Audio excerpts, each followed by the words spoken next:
नमस्कार दोस्तों, मैं हूं अर्पित और एक बार फिर से आपका स्वागत है। बिहार विधानसभा चुनाव में अब कुछ महीनों का समय ही बचा है और पिछली बार सिर्फ कुछ सीटों से मुख्यमंत्री की कुर्सी पाने से चूक गए तेजस्वी यादव इस बार कोई भी ढील देने के मूड में नहीं हैं।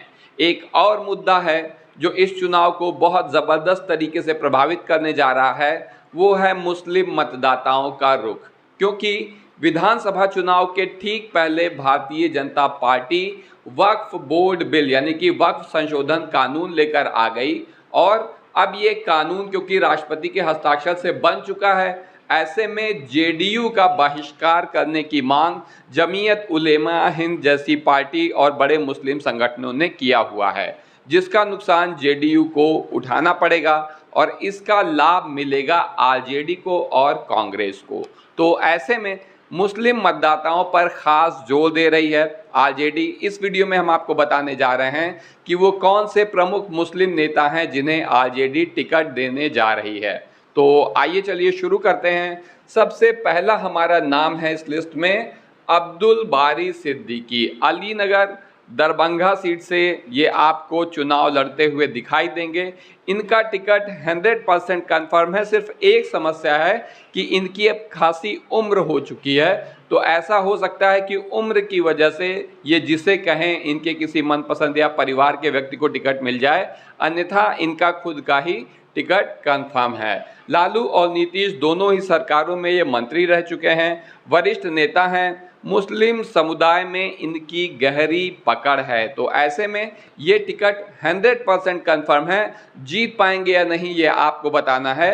और वक्फ कानून जो भाजपा ने बनाया है उसका जेडीयू पर क्या प्रभाव पड़ेगा, क्योंकि इसमें कोई दो राय नहीं है कि जेडीयू को मुस्लिम समाज का वोट मिलता रहा है, तो क्या वो अब भी मिलता रहेगा या उसमें बदलाव आएगा, ये भी आप कमेंट करके ज़रूर बताइए। तो अगला जो आप देख सकते हैं टिकट है, ये है रियाजुल हक राजू और ये कटिहार की बलरामपुर विधानसभा सीट से इनका टिकट कंफर्म माना जा रहा है। तेजस्वी यादव के करीबी हैं, सीमांचल में सक्रिय रहते हैं और राजग के अल्पसंख्यक मोर्चा से जुड़े हुए हैं। राष्ट्रीय जनता दल के अल्पसंख्यक मोर्चा से ये न केवल जुड़े हुए हैं, एक बात और हो सकती है कि हम जो सीट बता रहे हैं उस सीट में बदलाव हो जाए, लेकिन टिकट जरूर मिलेगा, इसमें कोई दो राय नहीं है।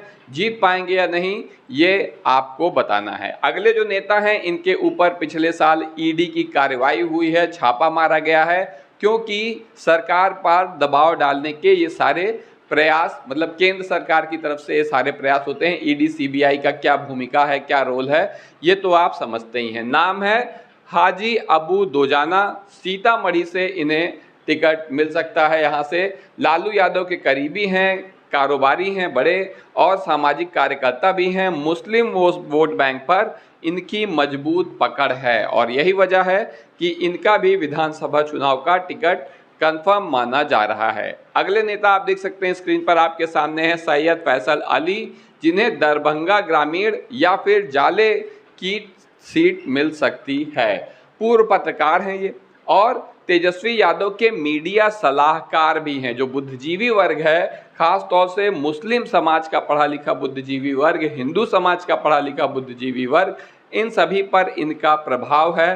राजद के ये महासचिव भी हैं और इनका टिकट भी 100% कन्फर्म है। इन्हें आप चुनाव लड़ते हुए देखेंगे, जीतेंगे या नहीं ये आप कमेंट करके बता सकते हैं। अगले जो नेता हैं आपके सामने, जोकीहाट विधानसभा से इन्हें टिकट मिल सकता है। ये वो सीट है जहां पर कई मजबूत दावेदार हैं, तो जिसमें से शाहनवाज आलम को जोकीहाट विधानसभा सीट से टिकट मिल सकता है। राजद अल्पसंख्यक प्रकोष्ठ में ये सक्रिय हैं, जमीनी नेता हैं, सीमांचल क्षेत्र में काफ़ी ये प्रभावी हैं। सीमांचल क्षेत्र में वैसे भी मुस्लिम आबादी अधिक है, जिसकी वजह से यहाँ से कई मजबूत मुस्लिम नेता आते हैं।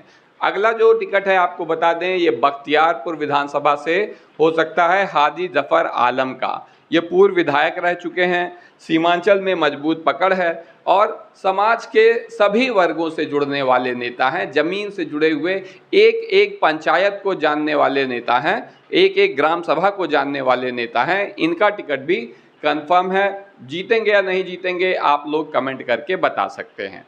अगले जो प्रत्याशी हैं आप देख रहे हैं अपने स्क्रीन पर, मुश्ताक आलम, कटिहार या कोढ़ा से इन्हें टिकट मिल सकता है। और इसके अलावा ये तेजस्वी यादव के करीबी हैं, सामाजिक न्याय के मुद्दों पर सक्रिय हैं, मुस्लिम समाज में इनकी पकड़ बहुत अच्छी है। तो यही वजह है कि इनका टिकट भी कंफर्म माना जा रहा है, क्योंकि राजद की एक ये भी योजना है कि मुस्लिमों के एकमुश्त वोट यानी सभी वोट ले लिए जाएं, क्योंकि भारतीय जनता पार्टी के वक्फ कानून वाले फैसले की वजह से निश्चित रूप से जेडीयू के प्रति मुस्लिम समाज में नाराजगी है और कई मुस्लिम संगठनों ने नीतीश कुमार और चंद्रबाबू नायडू को जिम्मेदार ठहराया है इसके लिए, भाजपा के साथ साथ। तो अगले आप यहाँ पर देख सकते हैं जो तस्वीर लगी है ये तस्लीमुद्दीन साहब की लगी है, लेकिन अब इनका निधन हो चुका है, अब ये इस दुनिया में नहीं है।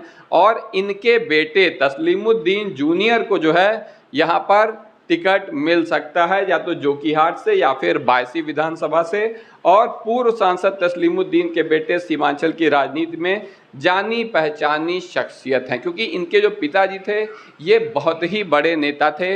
इन्हें इस क्षेत्र का गांधी भी कहा जाता था, सिर्फ मुस्लिम समाज में नहीं बल्कि हर समाज में लोकप्रिय थे। अगर आप इनके बेटे की फेसबुक प्रोफाइल पर जाएं तो वहां आप देखेंगे कि जब इनका जिस साल इनका जो है निधन हुआ या उसके बाद भी जब इनका जन्मदिन आता है तो फोटो वगैरह पोस्ट होती है, आप देख सकते हैं कि हर वर्ग के लोग वहां पर इन्हें बधाई देते हैं, इन्हें याद करते हैं और शोक संवेदनाएं भी जताते हैं। तो ऐसे में आप समझ सकते हैं कि ये कितने मजबूत और ज़मीन से जुड़े हुए नेता रहे होंगे।